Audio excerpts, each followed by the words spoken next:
দখল করতে চায়। তো এইটা রুখবার জন্য বাংলাদেশি মানুষের যে অন্তর্নিহিত চেতনা, সে হয়তো ওটার মানে দর্শনগত বিশ্লেষণ হয়তো জানে না, কিন্তু অন্তর্গত যে তার যে তাগিদ সৃষ্টি করে, সেই তাগিদটাই সৃষ্টি করে হচ্ছে বাংলাদেশি জাতীয়তাবাদ। সে হয়তো নাম দিয়ে সংজ্ঞায়িত করতে পারে না।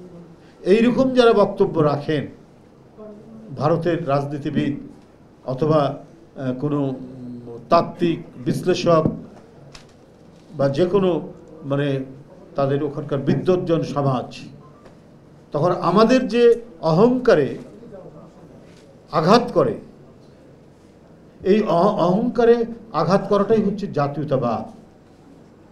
এবং বাংলাদেশের যখন এই ধরনের আঘাতের সম্মুখীন হয়, তখন সেটাই হচ্ছে বাংলাদেশি জাতীয়তাবাদ। কারণ আমার টোটাল ভূখণ্ডটাকে জাস্ট আমি এক কথায় প্রকাশ করতে পারি। আমার সারা বাংলাদেশের ডেফিনিশন যেটা, সে ডেফিনিশনের শিরোনাম হচ্ছে বাংলাদেশি জাতীয়তাবাদ। এবং এইটিকে অত্যন্ত স্তরে স্তরে বিশ্লেষণ করেছেন এবং এর একটা তাত্ত্বিক রূপ দাঁড় করিয়েছেন মারুফ মল্লিক। এটা একটা অসাধারণ কাজ তিনি করেছেন। আজও এই জন্য প্রাসঙ্গিক যে আজকে আমরা দেখেছি যে নানা সময়ে ভারতের রাজনীতিবিদরা নানা ধরনের বয়ান তৈরি করে বাংলাদেশের বিরুদ্ধে ক্রমাগত অপপ্রচার চালিয়ে যান। এবং গতকালও একটি ঘটনার কথা আমি যেটি উল্লেখ করলাম, তখন এই বইটি আমার মনে হয় বাড়িতে বাড়িতে প্রতিটি মানুষের কাছে যাওয়া উচিত। এমনি সাধারণ মানুষ তার মনে আঘাত লাগবে। আবার এক শিক্ষক, রাজশাহী ইউনিভার্সিটির ভাইস চ্যান্সেলর ছিলেন ডক্টর আমানুল্লাহ সাহেব, তিনি একবার একটি প্রোগ্রামে এসে, আমাদের প্রোগ্রামে এসে বলেছিলেন যে জাতীয়তাবাদ মানে কি। জাতীয়তাবাদ মানে বলেই তিনি খুব সহজে একটা সংজ্ঞা দিলেন যে নিজের সম্পর্কে অহংকার করা। তোমাদের মনে রাখতে হবে যে জাতীয়তাবাদী রাজনীতি করো তোমরা, জাতীয়তাবাদের অর্থই হচ্ছে নিজের সম্পর্কে অহংকার করা। এটাই হচ্ছে জাতীয়তাবাদ, এটুকুই শুধু মনে রেখো। তারপরে একটু ব্যাখ্যা দিয়ে বললেন তোমার যে গাছ, তোমার যে মাছ, তোমার যে আবহাওয়া, তোমার যে নদী, তোমার যে পাহাড়, তোমার যে জাতিসত্তা, এইটা নিয়ে তুমি যে অহংকার করো, ওটাই হচ্ছে জাতীয়তাবাদ। তো সেদিন সেই ভাইস চ্যান্সেলর সাহেবের এই কথাটা খুব সুন্দরভাবে এবং একটা ইউনিভার্সিটির ছাত্র বোঝার মতো করে তিনি কথাটা বলেছিলেন।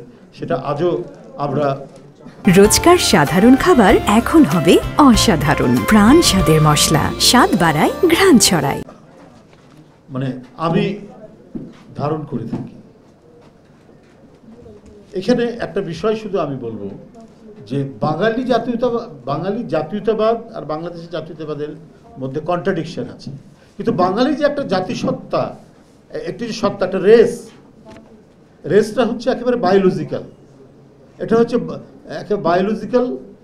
এবং এইটা পশ্চিমবাংলার বাঙালি আমাদের বাঙালির মধ্যে কোনো পার্থক্য নাই। আমরাও ভাত খাই, ওরাও ভাত খাই।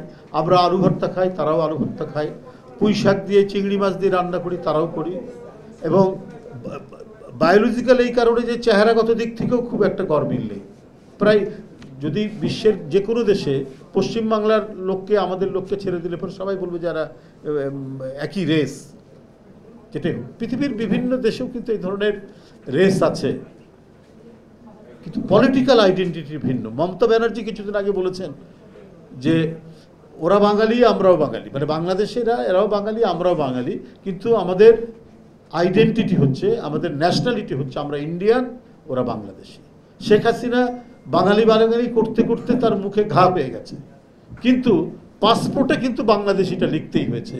যেটা এত সত্য, এটা এত বাস্তব, আবার পলিটিক্যাল বাউন্ডারিকে এত বেশি চিহ্নিত করে, আবার স্বাধীন সত্তাকে এত বেশি নিশ্চিত করে যে বাংলাদেশি জাতীয়তাবাদের বিরুদ্ধে নানা ধরনের অপপ্রচার দিয়েও শেখ হাসিনা পাসপোর্টের মধ্যে ওটা রেখে দিতে বাধ্য হয়েছে।